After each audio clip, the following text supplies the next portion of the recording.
नमस्ते दर्शक हो, आइए देखते हैं भारत का सौंदर्य और वैभव। ये भारत का सौंदर्य और वैभव आज देखने के लिए हम आए हैं श्री गंगाधरेश्वर मंदिर। और अहिल्यानगर जिले में अकोला नाम का एक छोटा सा ग्राम है, उसमें ये अत्यंत प्राचीन मंदिर है। ये प्राचीन मंदिर 18वीं सदी में बनाया गया था और अत्यंत सुंदर नक्शीकाम हमें यहाँ पर देखने के लिए मिलने वाला है। तो ये मंदिर देखने का आरंभ हम इस मंदिर का प्राचीन प्रवेश द्वार देखकर ही करते हैं। आइए। तो दर्शकों, ये जो अभी आपको नीचे दिख रहा है, ये मंदिर का प्राचीन प्रवेश द्वार है। यहाँ से पहले लोग ऊपर आते थे। अभी ये प्रवेश द्वार प्रयोग में नहीं लाया जाता है। नया प्रवेश द्वार जो अभी आपको दिख रहा है, ये प्रवेश द्वार अभी प्रयोग में लाया जाता है। फिर से हम पुराने प्रवेश द्वार के यहाँ पर आए हुए हैं। यहाँ से थोड़ा सा आगे आते ही हमें एक चौथरा मंदिर का दिखाई देता है, एक प्लेटफॉर्म बनाई देता है। उस प्लेटफॉर्म के ऊपर ये मंदिर बनाया गया है और वहीं से थोड़ा सा ऊपर चढ़ते ही हमें मंदिर का दर्शन होने को आरंभ होता है। यहाँ पर आप देख सकते हैं मंदिर के प्रवेश द्वार के स्तंभ हमें दिखाई देने लगते हैं। ये स्तंभ आप देख लीजिए, सामने दो स्तंभ है, इसके पीछे बराबर इसको लग के ही दो स्तंभ है, यानी कि एक स्तंभ में चार स्तंभ है। ऐसे ही चार स्तंभ बाई बाजू में हमें दिखाई देते हैं और उसके अंदर अभी प्रवेश मंडप है। ये सारा मिलकर प्रवेश मंडप बनता है। इस मंदिर की रचना ऐसी है, ये प्रवेश मंडप है, प्रवेश मंडप के आगे सभा मंडप है और उसके आगे अंतराल है और अंतराल के आगे गर्भगृह हमें दिखाई देता है। तो आइए मंदिर देखने का आरंभ ऊपर जाकर करते हैं। जैसे ही हम मंदिर की 3 सीढ़ियां चढ़कर ऊपर आते हैं, हमें स्तंभ देखना आरंभ करना है। यहाँ पर एक के बाजू में एक और उसके पीछे 2, ऐसे 4 स्तंभ वाले जुड़वा स्तंभ यहाँ पर है, जो हमें अन्य कहीं भी मंदिर में देखने के लिए नहीं मिलते हैं। और ऐसे 4-4 स्तंभ वाले यहाँ पर 4 स्तंभ है, यानी कि कुल मिलाकर 16 स्तंभ इस प्रवेश मंडप में हमें दिखाई देते हैं। तो अत्यंत सुंदर स्तंभ है, सारे एक जैसे ही है, इसलिए मैं आपको केवल उसमें से एक दिखाता हूँ और उसके कुछ क्षण चित्र मैं आपको दिखाता हूँ। स्तंभ के निचले भाग में हमें ये त्रिकोणाकृति आकार बनाया हुआ दिखाई देता है। सुंदर उसका फिनिशिंग जो है वो अत्यंत सुंदर है। दोनों स्तंभ में ऐसा दिखाई देता है, दोनों यानी कि इसके पीछे जो 2 है उसको भी ऐसा ही समान आकार बनाया गया है और उसके ऊपर फूलों का सुंदर नक्शीकाम किया हुआ है। और ये त्रिकोणीय आकार और ये फूलों का नक्शीकाम, ये यहाँ के 16 के 16 स्तंभों के ऊपर एक समान हमें देखने के लिए मिलता है। इसके ऊपर भी आप देख सकते हैं अत्यंत सुंदर गोलाई बनाई गई है और कुछ आकार दिए गए हैं और सारे स्तंभ एक जैसे ही देखने में है। स्तंभ के ऊपरी भाग में भी हमें अत्यंत सुंदर पर्णों का या फूलों का नक्शीकाम किया हुआ दिखाई देता है। इस सुंदर नक्शीकाम के ऊपर हमें ड्राई जॉइंट दिखाई देता है, जो हमने बहुत से मंदिरों में देखा हुआ है। इस मंदिर में देखने जैसा बहुत कुछ है, इसलिए थोड़ा सा समय निकालकर ये चलचित्र अंत तक देखिए, आपसे प्रार्थना है।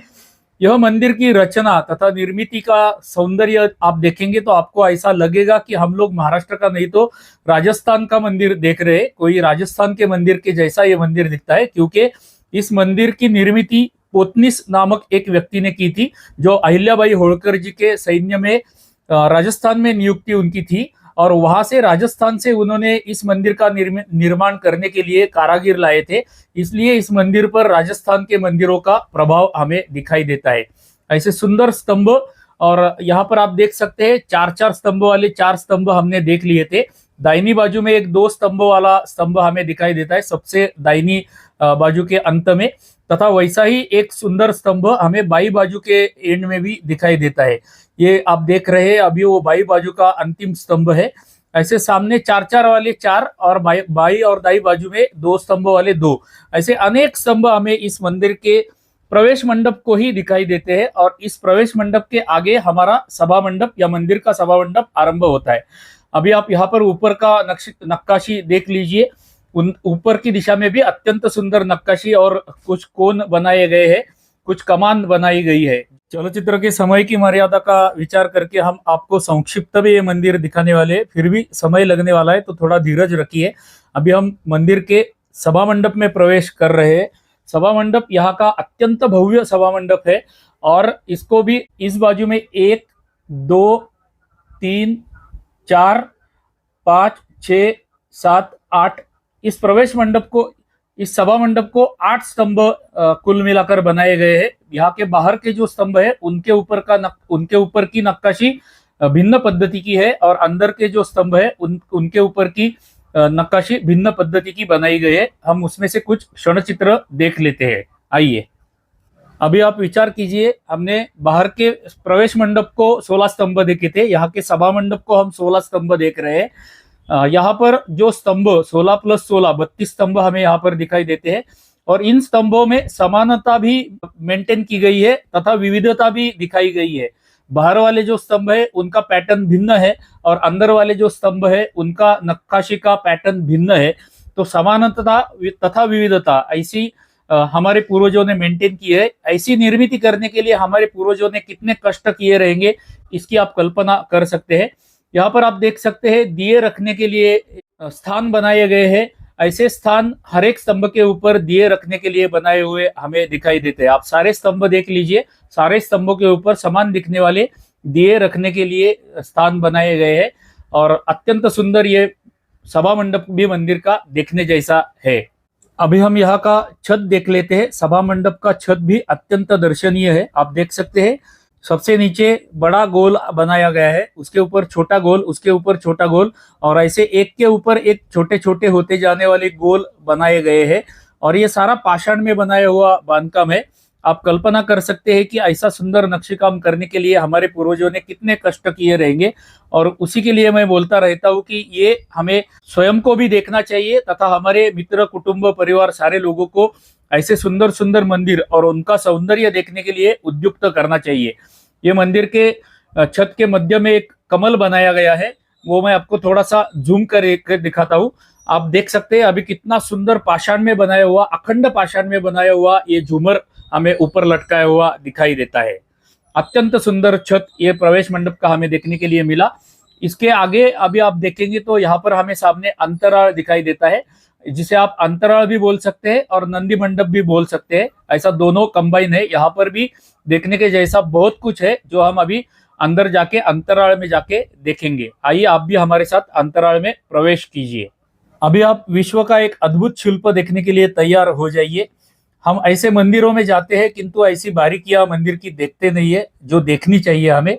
यहाँ के जो नंदी महाराज है अंतराल में या नंदी मंडप में, नंदी महाराज जो है अत्यंत सुंदर शिल्प हमें देखने के लिए मिलता है। ऐसे नंदी महाराज आज तक हमने 25-30 महादेव के मंदिर देखे रहेंगे, और हर एक मंदिर में लगभग नंदी महाराज होते हैं, किंतु ऐसा सुंदर नंदी महाराज हमने कभी भी नहीं देखा था। यहाँ पर आप देख सकते हैं घंटाओं की एक माला है, उसके ऊपर एक मणि की माला है, कुछ रस्सियां बनाई गई है।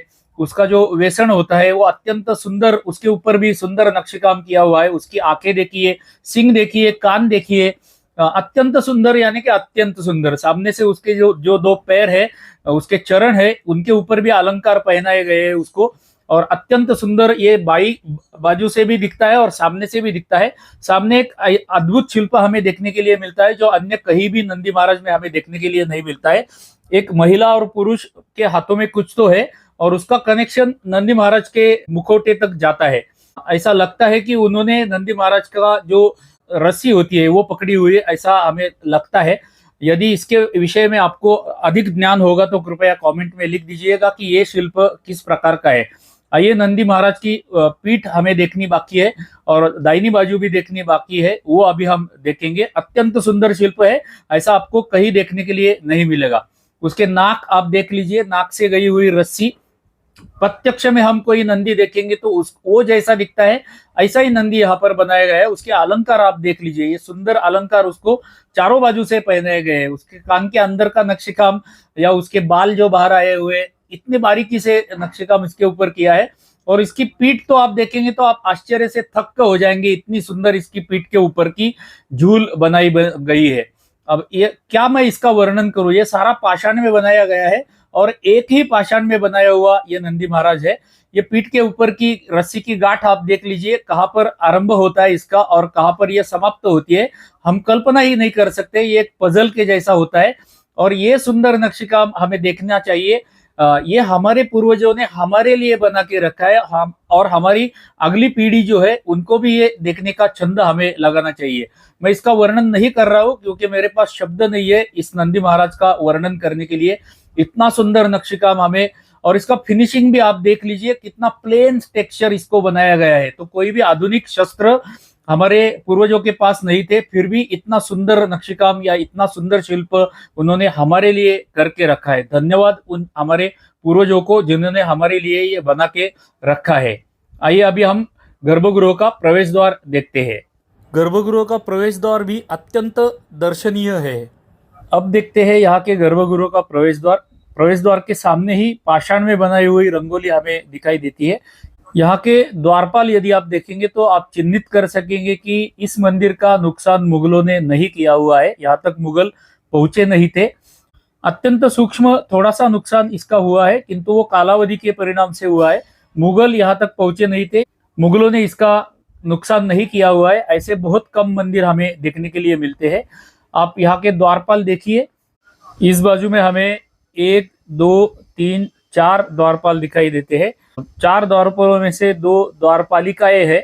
आप देख सकते हैं उसके हाथ में चौरी ली हुई है। भगवान को ठंड हवा देने के लिए चौरी उसके हाथ में है। ऐसी ही चौरी इस दूसरे द्वारपालिका के भी हाथ में है। और सबसे बाई बाजू में हमें भैरव का सुंदर शिल्प दिखाई देता है। भैरव के एक हाथ में हमें बाई हाथ में त्रिशूल दिखाई देता है, एक हाथ में तलवार है, और नीचे का हाथ आप यदि आप देखेंगे तो उसमें नरमुंड पकड़ा हुआ है। ये तलवार, त्रिशूल और नरमुंड ये चिन्ह है कि ये हम चिन्हित कर सकते हैं कि ये भैरव का शिल्प है।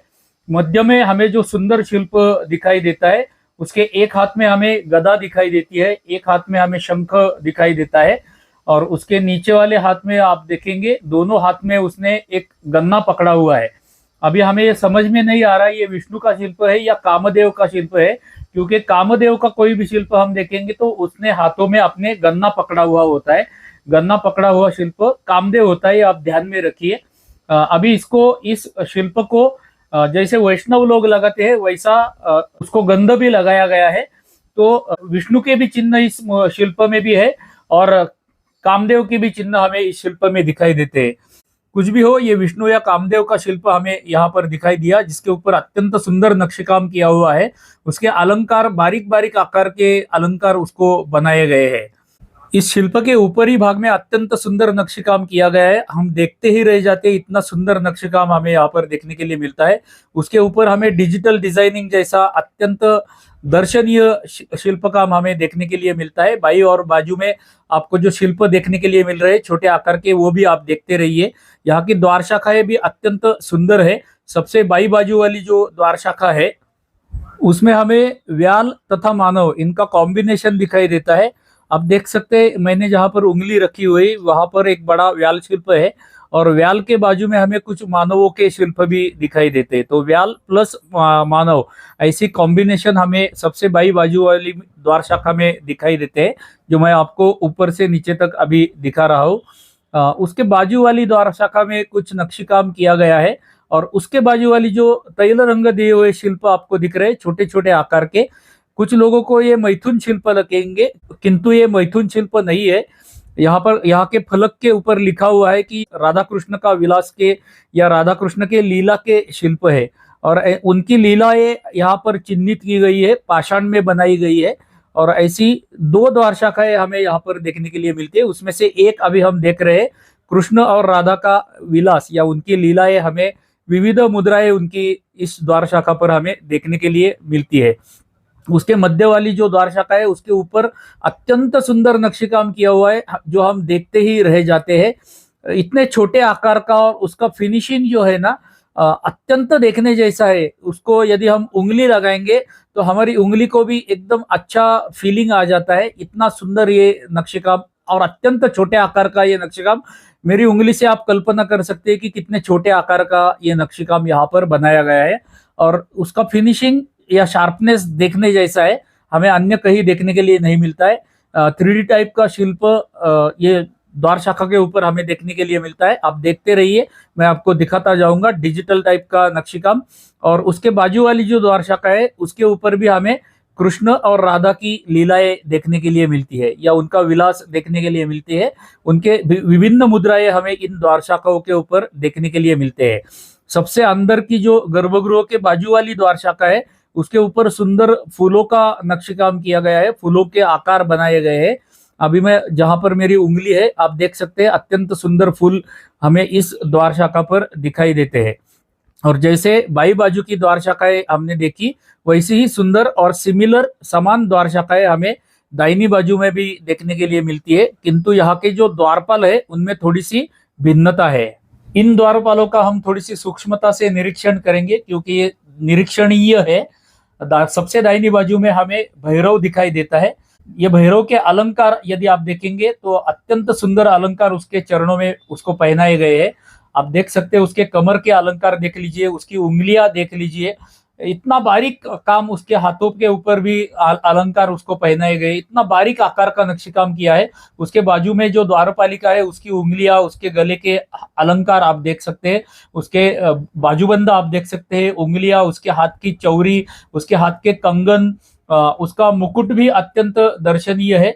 आप देख सकते हैं उसका मुकुट कितना सुंदर है और कितने बारीक आकार में बनाया गया है। मध्य में हमें जो शिल्प दिखाई देता है वहां पर कामदेव या विष्णु था, किंतु यहाँ पर हमें सहजता से हम चिन्हित कर सकते हैं कि ये विष्णुदेव का शिल्प है। शंख, चक्र, पद्म, गदा हाथ में लिए हुए और वैष्णवों के जैसा खड़ा गंध लगाया हुआ शिल्प हमें यहाँ पर देखने के लिए मिलता है। इस विष्णु के गले में भी अत्यंत सुंदर अलंकार उसको पहनाए गए हैं। बारीक आकार का नक्शीकाम इस विष्णु के शिल्प के ऊपर दिखाई देता है। उसके कमर के अलंकार आप देख लीजिए, उसके हाथों में एक गदा है, हाथों में भी कुछ अलंकार हमें दिखाई देते हैं, तो उसके चरणों में भी अलंकार है। ये हमारे भारत का सौंदर्य है, ये हमारे भारत का वैभव है जो हमें देखना चाहिए। गर्भगृह के प्रवेश द्वार का उम्बरठा, जहां पर हमें दोनों बाजू में दो कीर्तिमुख 3D टाइप के बनाए हुए या प्रोजेक्टेड टाइप के बनाए हुए दो कीर्तिमुख दोनों बाजू में देखने के लिए मिलते हैं। उसके बराबर सामने यदि आप देखेंगे तो ये 1 फुट का हमें एक गोलाकार बनाया हुआ दिखाई देता है। यहाँ पर ऐसी पद्धति है कि गर्भगृह में जाने से पहले इस गोलाकार के ऊपर हमारा पहला चरण रखना है और हमारा दूसरा चरण डायरेक्टली गर्भगृह के अंदर रखना है। ऐसी यहाँ पर प्रवेश करने की पद्धति आज भी है जो यहाँ के भाविक आज भी फॉलो करते हैं। आइए गर्भगृह में अभी हम प्रवेश करते हैं। ओम त्र्यंबकं यजामहे सुगंधिं पुष्टिवर्धनम् उर्वारुकमिव बन्धनान् मृत्योर्मुक्षी यमामृतात्। ओम तत्पुरुषाय विद्महे महादेवाय धीमहि तन्नो रुद्रः प्रचोदयात्। ओम मृत्युंजयाय रुद्राय नीलकंठाय शंभवे अमृतेशाय शर्वाय महादेवाय ते नमः। ओम नमः शिवाय।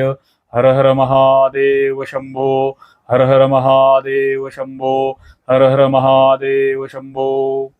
इस गर्भगृह में ही हमें शिव पंचायतन के भी दर्शन हो जाते हैं। शिव पंचायतन में क्यों कह रहा हूँ आप अभी देखेंगे। काले पाषाण में बनाई हुई देवताओं की मूर्तियां हमें देखने के लिए मिलती है। जैसे अभी हम गणेश जी का, सुंदर गणेश जी की मूर्ति का दर्शन ले रहे हैं। इस गणेश जी की मूर्ति के बाजू में यदि हम देखेंगे तो वहां पर हमें विष्णु भगवान की सुंदर मूर्ति दिखाई देती है। शंख, चक्र, पद्म, गदा हाथ में ली हुई विष्णु भगवान हमें दिखाई देते हैं। ये मुख्य देव के पीछे के बाजू के देव कोष्टक में आपको दिखा रहा हूँ। तीसरी हमें यहाँ पर काली माता की मूर्ति दिखाई देती है। तीसरे देव कोष्टक में काली माता की काले पाषाण में बनाई हुई सुंदर मूर्ति का दर्शन हमें हो जाता है। इसके बराबर सामने यदि हम देखेंगे तो यानी कि गर्भगृह के प्रवेश द्वार के दोनों बाजू में यदि हम देखेंगे तो वहां पर हमें पहले सूर्य भगवान का दर्शन होता है। अभी ये सूर्य भगवान जो है ये संगमरवर की मूर्ति बनाई गई है, ये बाद में बनाई गई रहेगी। ओरिजिनल यहाँ की मूर्ति का क्या हुआ पता नहीं है, हमें इतिहास पता नहीं है, किंतु सूर्य देव का दर्शन भी हमें हो जाता है। और उसके दूसरी बाजू में यदि हम देखेंगे तो अत्यंत सुंदर विलोभनीय विष्णु की मूर्ति का हमें दर्शन हो जाता है। इस विष्णु भगवान की मूर्ति का विशेषत्व यह है कि इसमें नाग देवता दिखाई देते हैं, उसके ऊपर हमें गरुड़ देवता दिखाई देती है। गरुड़ देवता ने विष्णु भगवान को अपने ऊपर, पीठ के ऊपर लिया हुआ है और विष्णु भगवान के पास में हमें लक्ष्मी भी दिखाई देती है। तो अत्यंत सुंदर या अखंड पाषाण में बनाई हुई विष्णु की मूर्ति का भी दर्शन हमें यहाँ पर हो जाता है। तो इस पद्धति से हमें इस गर्भगृह में शिव पंचायतन का भी दर्शन हो गया। जो पोतनीस महोदय ने ये मंदिर बनवाया था और पोतनीस के वंशज जो आज मंदिर को संभाल रहे हैं, उन सबके हम अत्यंत आभारी है। पोतनीस कुटुंब को हमारी ओर से धन्यवाद।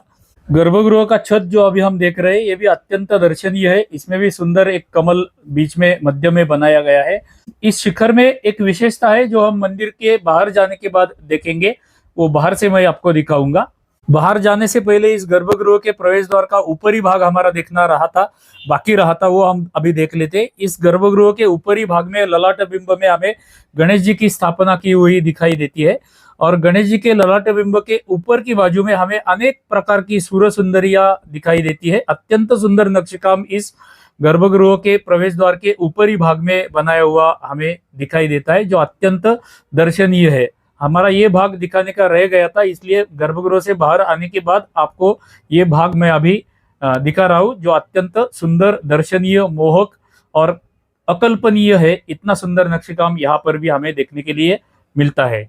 तो दर्शकों, अकोले नाम के गांव में हम गंगाधरेश्वर मंदिर में आए हैं। हमने प्रवेश द्वार से देखना आरंभ किया था। प्रवेश द्वार, उसके पश्चात हमने प्रवेश मंडप देखा, सभा मंडप देखा, सभा मंडप के अंदर जो अंतराल है वो देखा, गर्भगृह का प्रवेश द्वार हमने देखा। गर्भगृह में जाके हमने मुख्य गंगाधरेश्वर का दर्शन लिया और अन्य देव देवताओं के भी दर्शन लिए।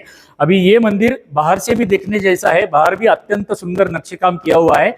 तो मंदिर बाहर से देखना अभी हम आरंभ करेंगे। आइए।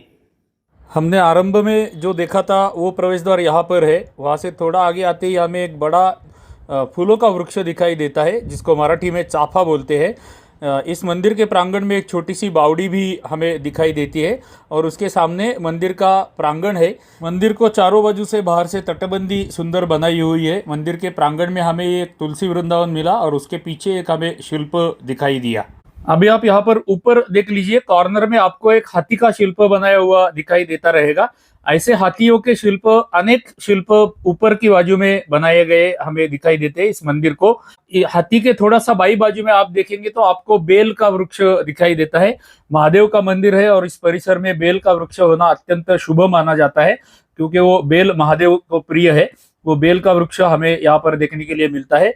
मध्य में आप देखेंगे तो आपको दिए रखने के लिए कुछ स्थान बनाए हुए दिखाई देते हैं और उसके ऊपर आप देखेंगे तो झूमरों की मालिका, जैसे हमने अनेक मंदिरों में आज तक देखी हुई है, वैसी झूमरों की मालिका हमें ऊपर की दिशा में देखने के लिए मिलती है।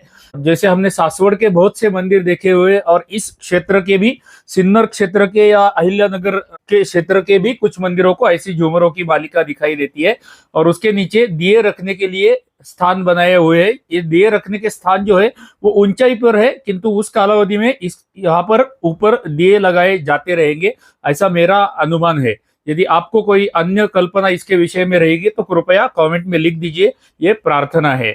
उसके ऊपर यदि आप देखेंगे तो प्रवेश मंडप का जो शिखर है, वो शिखर के ऊपर एक मध्य में सुंदर शिल्प बनाया गया है। महादेव जी का ध्यान मुद्रा में शिल्प यहाँ पर हमें देखने के लिए मिलता है। मैं थोड़ा सा जूम करके अभी आपको दिखा रहा हूँ। हाथ में जपमाला लिए हुए महादेव जी का शिल्प हमें देखने के लिए मिलता है। ये प्रवेश मंडप का शिखर हम देख रहे हैं, ये थोड़ा सा छोटा है। मुख्य गर्भगृह का शिखर इससे भी ज्यादा बड़ा है, वो हम ऊपर जाकर भी देखने वाले हैं, क्योंकि इसके अंदर एक विशेषता है। मंदिर की ये एक विशेषता आप देख लीजिए, यहाँ पर हमें तीर्थ बाहर आने के लिए मकर मुख दिखाई देता है। अभी अंदर गर्भगृह में अभिषेक किया जा रहा है और मंदिर की साफ सफाई की जा रही है, उसका पानी अभी इस मकर मुख से बाहर आ रहा है। सामान्यतः 1000 वर्ष से प्राचीन जो मंदिर होते हैं उनको मकर मुख दिखाई देता है और उसके पश्चात वाले मंदिरों को हमें गोमुख दिखाई देता है। किंतु ये नया मंदिर, नया बोले तो 1000 वर्ष प्राचीन नहीं है, उससे बाद में बनाया हुआ ये मंदिर है, किंतु यहाँ पर भी हमें मकर मुख दिखाई दिया। ऐसे कुछ अपवाद भी हमें देखने के लिए मिलते हैं। इस मकर मुख के ऊपर भी सुंदर नक्शेकाम किया हुआ हमें देखने को मिलता है। वैभव का प्रतीक गजलक्ष्मी, जैसे हमने पहले 3-4 मंदिरों में देखा हुआ है। रुक्मिणी मंदिर में गुजरात में हमने देखा था, कोपेश्वर मंदिर में देखा था, यहाँ के सिन्नर के ऐश्वर्येश्वर मंदिर में हमने गजपट्टा देखा था। वैसे ही यहाँ पर भी कुछ हाथी हमें मंदिर के बाहर की चारों बाजू से बनाए हुए दिखाई देते हैं, जो वैभव का प्रतीक माने जाते हैं और उसी के लिए मंदिर के बाहर से नीचे के स्तर में ऐसे हाथी बनाए जाते हैं। ऐसे हाथी मंदिर को चारों बाजू में हमें देखने को मिलते हैं। गंगाधरेश्वर मंदिर की बाहर की जो रचना है वो हम थोड़ी सी देख लेते हैं। यहाँ पर हमने मकर मुख देखा था, उसके ऊपर मंदिर का चौथरा बनाया गया है। इस चौथरे में भी एक विशेषता हमें दिखाई देती है। विमान पद्धति के जो मंदिर होते हैं उसकी एक छवि हमें यहाँ पर देखने के लिए मिलती है। विमान पद्धति यानी कि नीचे से एक लाइन जो चालू हो जाती है, वो लाइन ऊपर जाने तक, शिखर तक जाने तक क्रमशः हो जाती है। एक लाइन में बनाई हुई ऐसी कंप्लीट एक लाइन मंदिर को बाहर से यदि आपको दिखाई देती रहेगी तो उसको विमान पद्धति का मंदिर बोलते हैं। वैसे ही कुछ साम्य हमें यहाँ पर देखने के लिए मिला, जैसे विमान पद्धति के मंदिरों में होता है। अभी हम ऊपर का शिखर जो है वो थोड़ा सा देख लेते हैं। यहाँ पर हमने चौथरा देखा था, उसके ऊपर हमें कीर्ति मुखों की एक मालिका संपूर्ण दिखाई देती है। मंदिर के तीनों बाजू में बाहर से ये कीर्ति मुखों की मालिका बनाई गई है। उसके ऊपर फूलों की मालिका हमें एक दिखाई देती है। सुंदर फूल और कीर्ति मुख देखने के लिए हमें मिलते हैं। उसके ऊपर यदि हम देखेंगे तो उसके ऊपर ड्राई जॉइंट है, और ड्राई जॉइंट में गोलाकार पाषाण बनाए हुए हैं। उसके ऊपर यदि हम देखेंगे तो पाषाण के दो स्तरों में हमें सुंदर नक्शकाम किया हुआ दिखाई देता है। जो सामने दिख रहे गोलाकार के ऊपर, वो दो स्तरों में अत्यंत सुंदर नक्शकाम किया हुआ हमें देखने के लिए मिलता है। ये तीनों बाजू में समान है, यहाँ से आरंभ होता है वो वहां तक जाता है। उसके ऊपर एक सुंदर देव कोष्टक बनाया गया है। देव कोष्टक के स्तंभों के ऊपर भी अत्यंत सुंदर नक्शकाम किया हुआ हमें देखने के लिए मिलता है। अभी हम वो देव कोष्टक सामने से आपको दिखा नहीं सकते, क्योंकि ये मंदिर का प्रांगण छोटा है, तो हम ज्यादा दूर जाके आपको दिखा नहीं सकते। लेकिन आप देव कोष्टक और उसके स्तंभ पटल पर अभी देख रहे हैं। उसके ऊपर यदि हम देखेंगे तो देव कोष्टक के ऊपर का जो भाग है वहां पर हमें सुंदर नक्शकाम किया हुआ दिखाई देता है। यहाँ पर भी हमें गोल में जो दिख रहा है महादेव जी का ध्यान करते हुए मुद्रा वाला शिल्प हमें देखने के लिए मिलता है। आप थोड़ा सा जूम करके अभी आप देख लीजिए, ये महादेव जी का शिल्प। उसके ऊपर बड़े आकार का एक व्याल दिखाई देता है, और उसके ऊपर भूमिज पद्धति का शिखर हमें देखने के लिए मिलता है। सबसे ऊपर भी एक व्याल बनाया गया है, बड़े आकार के व्याल हमें इस शिखर पर बनाए हुए दिखाई देते हैं। सामने से भी एक सुंदर व्याल है, वो हम मंदिर के ऊपर जाने के बाद आपको दिखाएंगे। और सबसे ऊपर हमारा प्यारा भगवा ध्वज फड़कता हुआ आपको दिखाई देता रहेगा। ये भूमिज पद्धति का शिखर, जिस एक से ऊपर एक से ऊपर एक, यानी कि भूमि से निकलते हुए बाहर आ रहा है ऐसा भासने वाला जो शिखर होता है, उसको भूमिज पद्धति का शिखर बोला जाता है। उस पद्धति का ये शिखर हमें यहाँ पर देखने के लिए मिलता है। अभी हम मंदिर के छत पर जाएंगे, और छत के ऊपर इस शिखर में एक विशेषता है, वो हम मंदिर के छत के ऊपर जाकर आपको दिखाते हैं। आइए मंदिर के छत के ऊपर जाते हैं। अभी हम मंदिर के छत के ऊपर आ गए हैं। आपको यहाँ पर प्रवेश मंडप का शिखर दिखाई दे रहा है। प्रवेश मंडप के शिखर के बाजू में आपको हाथी भी दिखाई देते हैं। जो हमने नीचे से ऊपर वाले हाथी देखे थे, वो हम ऊपर से भी देख सकते हैं। ये जो अभी आप देख रहे हैं, ये प्रवेश मंडप का छोटा शिखर है, और उसके पीछे बड़ा वाला जो दिख रहा है वो मुख्य गर्भगृह के ऊपर का शिखर हमें दिखाई देता है। वो गर्भगृह का जो शिखर है उसमें वो विशेषता है जो देखने के लिए हम ऊपर आए हुए हैं। आपको महादेव जी का शिल्प भी यहाँ पर देखने के लिए मिलेगा। बहुत बड़े बड़े आकार के व्याल भी इस शिखर पर दिखाई देगी आपको, और भूमिज पद्धति का शिखर आप पास से देख सकेंगे। आपको अभी नीचे एक छिद्र दिखाई देता रहेगा। ये छिद्र एक भुयार का प्रवेश द्वार है। इस शिखर के अंदर, ये बड़ा वाला जो शिखर हमें दिखाई देता है, इस शिखर के अंदर एक स्थान बनाया गया है, ध्यान करने के लिए होगा संभवतः। उस स्थान में जाने के लिए ये प्रवेश मार्ग है, जो गोल से अंदर हम जाते हैं। अंदर जाते ही हमें एक बड़ा प्रशस्त स्थान दिखाई देता है, गोलाकार स्थान है। ये शिखर का अंदर का भाग हम देख रहे हैं, ऐसा हमें बाहर देखने के लिए नहीं मिलता है। और ऊपर की दिशा में यहाँ पर हमें लकड़ी के आधार दिए हुए शिखर को दिखाई देते हैं। ऐसे शिखर में भुयार हमें बहुत कम मंदिरों में देखने के लिए मिलते हैं, जो अन्य स्थानों पे नहीं देखने के लिए मिले थे। ऐसा स्थान हमें यहाँ पर देखने के लिए मिला। केवल एक ही ऐसा भुयार छोटा सा हमने देखा था, वो खिद्रापुर के कोपेश्वर मंदिर में एक ध्यान करने का स्थान था शिखर में। वैसा अभी हमें यहाँ पर देखने के लिए मिला। ये शिखर भी बाहर की बाजू से आप ऊपर जाकर देख सकते हैं, और अत्यंत सुंदर शिखर हमें ऊपर जाकर देखने के लिए मिलता है। ये भुयार जो अभी हमने देखा, ये यहाँ की विशेषता है, ये ध्यान में रखिए। तो इस मंदिर में, गंगाधरेश्वर मंदिर अकोले में, अभी आप आएंगे कभी तो ये शिखर पर आके भुयार देखने के लिए कभी मत भूलना। आप देख सकते हैं ऐसे अनेक शिल्प हमें ऊपर छत पर बनाए हुए, शिखर पर बनाए हुए दिखाई देते हैं। ये सब कुछ है भारत का सौंदर्य, जो हमें भी देखना चाहिए और अन्य लोगों को भी दिखाना चाहिए। अब हम मंदिर के पीछे की बाजू में आए हुए। पीछे की बाजू में एक कोने में हमें ये हाथी दिखाई देता है, जिसकी सूंड अभी टूटी हुई है।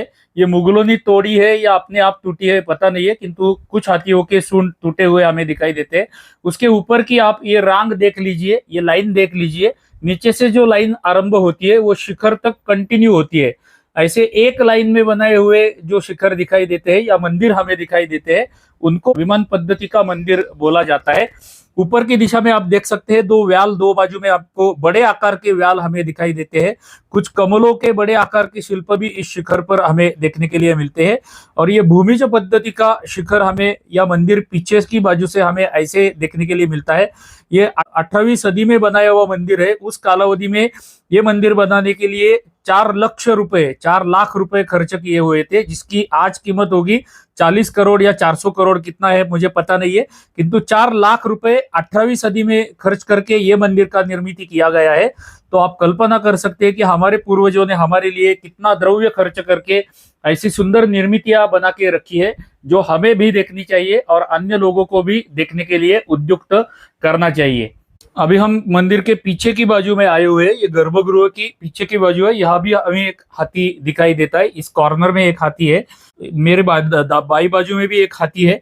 मंदिर की तटबंदी पाषाण से बनाई हुई तटबंदी हमें दिखाई देती है। बहुत थिक ये तटबंदी है। इसके अंदर दिए रखने के लिए कुछ स्थान बनाए गए हैं।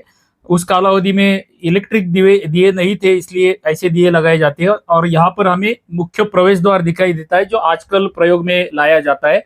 सबसे पहले हमने जो प्रवेश द्वार देखा था प्राचीन, वो अभी प्रयोग में नहीं है। ये प्रवेश द्वार लोग यूज करते हैं। ये लकड़ी की जाड़ी आप देखेंगे तो 2 इंच जाड़ी का ये द्वार है। इसकी कड़ी भी प्राचीन है, जो हमें यहाँ पर देखने के लिए मिलती है। ऐसी कड़ी हमें आजकल कहीं देखने के लिए नहीं मिलती है।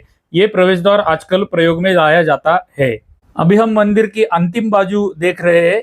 यहाँ पर भी जैसा हमने पहले 2 बाजू में देखा था, वैसे ही नक्शिका में एक कीर्तिमुखों की मालिका है सुंदर। उसके ऊपर हमें फूलों की मालिका दिखाई देती है। ये मंदिर के तीनों बाजू में समान नक्शिका हमें देखने के लिए मिलता है। फिर भी हम देख रहे हैं उसके ऊपर हमें 2 स्तरों में सुंदर नक्शिकाम किया हुआ पाषाण में बनाया हुआ दिखाई देता है। 5वें और 6ठे स्तर में हमें गोल आकार के फूल या कमल बनाए हुए बड़े आकार के दिखाई देते हैं। और उसके ऊपर हमें झूमरों की मालिका दिखाई देती है। बाई बाजू में हमें एक देव कोष्टक दिखाई दे रहा है। देव कोष्टक जैसा हमने ओ बाजू में देखा था, वैसा ही देव कोष्टक इस बाजू में भी हमें देखने के लिए मिलता है। उसके ऊपर सुंदर झूमरों की मालिका मंदिर के तीनों बाजू में बनाई हुई है। उसके ऊपर यदि आप देखेंगे तो प्रोजेक्शन में बाहर आया हुआ व्याल आपको दिखाई देता रहेगा। और व्याल के ऊपर यदि हम देखेंगे तो भूमिज पद्धति का शिखर इस बाजू से हमें ऐसे दिखाई देता है। तो ये था सुंदर मंदिर का दृश्य। तो दर्शक हो, महाराष्ट्र के अहिल्यानगर जिले में अकोला नाम का छोटा सा गांव है और छोटे से गांव में इतना सुंदर गंगाधरेश्वर का मंदिर आज हमें देखने के लिए मिला। सबसे अच्छी बात हमें इस मंदिर की लगी कि इस मंदिर का मुगलों द्वारा नुकसान नहीं किया गया है। अत्यंत अच्छी अवस्था में ये मंदिर हमें आज देखने को मिला। सुंदर नक्शीकाम हमें इस मंदिर में देखने को मिला। जैसा हमें ये मंदिर अच्छा लगा वैसा आपको भी अच्छा लगा रहेगा, ये आशा करते हैं। ये मंदिर और ये नासिक, सिन्नर, इस परिसर के अकोले, ये परिसर के सारे मंदिर दिखाने के लिए, एक ही स्थान पर दिखाने के लिए हम हमारे वाहिनी पर गोंदेश्वर मंदिर सिन्नर नाम का एक प्लेलिस्ट बना रहे हैं। वो गोंदेश्वर मंदिर प्लेलिस्ट में हम इस भूभाग के, इस क्षेत्र के सारे मंदिर ऐड करने वाले हैं। तो वो गोंदेश्वर मंदिर सिन्नर नाम का प्लेलिस्ट का अवश्य लाभ उठाइए, ये आपसे प्रार्थना है। हमारी नित्य की प्रार्थना तो आपसे रहती है कि यदि हमने दिखाए हुए प्राचीन मंदिर आपको अच्छे लगते रहेंगे तो कृपया हर वीडियो को लाइक किया कीजिएगा, हर वीडियो को एक छोटा सा कमेंट कीजिएगा, उसका लाभ हमें होता है। और अब हमारी अंतिम प्रार्थना आपसे रहती है कि यदि अभी तक आपने हमारी वाहिनी को सब्सक्राइब नहीं किया रहेगा तो सब्सक्राइब भी कर दीजिएगा। चलिए, तो मिलते हैं ऐसे ही किसी प्राचीन मंदिर के अगले चलचित्र में। तब तक के लिए आप सभी को धन्यवाद, धन्यवाद, धन्यवाद।